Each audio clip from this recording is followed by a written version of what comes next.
मार्केटमध्ये झेंडूची आवक मोठ्या प्रमाणावरती वाढलेली पाहायला मिळते। त्याचबरोबर शेवंतीच्या दरामध्ये देखील घसरण पाहायला मिळते। चांगली माल जी येते शेवंतीसाठी साधारणतः 140 रुपयापर्यंत उच्चांकी दर शेवंतीसाठी पाहायला मिळते।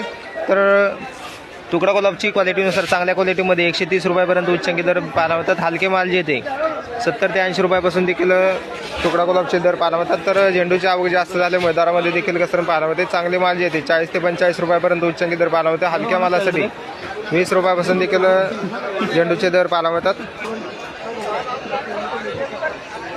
गुलाबची आवक या ठिकाणी आपण पाहू शकता चांगल्या क्वालिटीमध्ये कलर तसेच लाल गुलाबसाठी साधारणतः 120 रुपयापर्यंत उच्चांकी दर डच गुलाबसाठी पाहायला मिळते। आवक जास्त झाल्यामुळे दरामध्ये घसरण आज डच गुलाबसाठी पाहायला मिळते।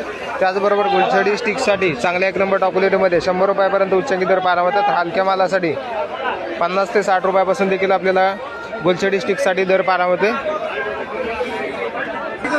पिंडीची तसेच ब्ल्यूडीची क्वालिटीनुसार चांगल्या 1 नंबर टॉप क्वालिटीमध्ये 50 रुपयापर्यंत तर हलक्या मालासाठी 30 रुपयापासून देखील दर पाहायला मिळते। तर त्याचबरोबर सनफ्लावरची क्वालिटीनुसार चांगल्या 1 नंबर टॉप क्वालिटीमध्ये 80 रुपयापर्यंत उच्चांकी दर पाहायला मिळते। हलक्या मालासाठी 40 ते 50 रुपयापासून देखील सनफ्लावरसाठी दर पाहायला मिळतात। जिप्सोफिलाची आवक या ठिकाणी आपण पाहू शकता चांगल्या क्वालिटीमध्ये जिप्सोफिलाचे दर जे येते 100 रुपयापर्यंत उच्चांकी दर पाहायला मिळतात। हलके माल जे येते 70 ते 80 रुपयापासून देखील जिप्सोफिलाचे दर पाहायला मिळतात।